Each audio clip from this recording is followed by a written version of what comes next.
National News Literacy Week. It's a time to reflect on the information that we consume and information that is often fundamental to our democracy.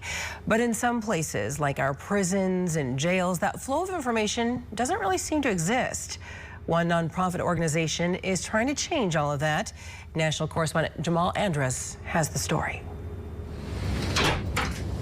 Lawrence Bartley has accomplished a lot. Multiple degrees, a couple of kids, and the director of a national news publication. But on his way there, he served 27 years behind bars. People in there are just like people out here.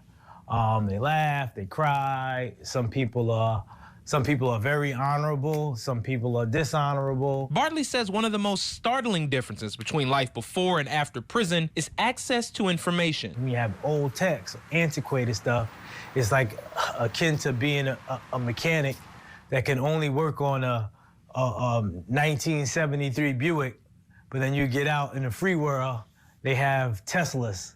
Bartley joined the Marshall Project when he was released in 2018. The Marshall Project is a grant and donation-funded news publication specifically focused on criminal justice. It won a Pulitzer in 2021. As he was making his way through the articles online, he considered how much more helpful the information would have been before his release. I knew that I wasn't able to get it because there was no news inside when I was on the inside.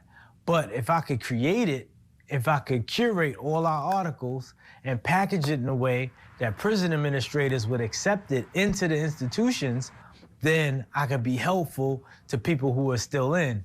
And that's exactly what I did. News Inside is a free print magazine specifically made for incarcerated people. In the 4 years since Lawrence Bartley printed his first magazine, he's managed to get it circulated in 44 states and more than 1,000 prison facilities across the country. People reach out to me saying, I didn't know that I could vote in my state when I get out. There's individuals who say, I love this case in point that you all publish. I use some of that language in order to move the court in my behalf on appeal. The magazine includes the Marshall Project's work, a peer-to-peer column, and even a comic strip. My father was in prison for a while. My brother was in prison for a while. It was very personal for me. Ben Passmore is a professional cartoonist who works on News Inside's comic strip, The Peeps. What I see as my job is how to use the language of comics to really sort of show the sort of story that Lawrence is trying to tell. Bartley writes the comics himself and believes having alternatives to traditional print articles is especially important for the prison population. I know that a lot of people have literacy issues,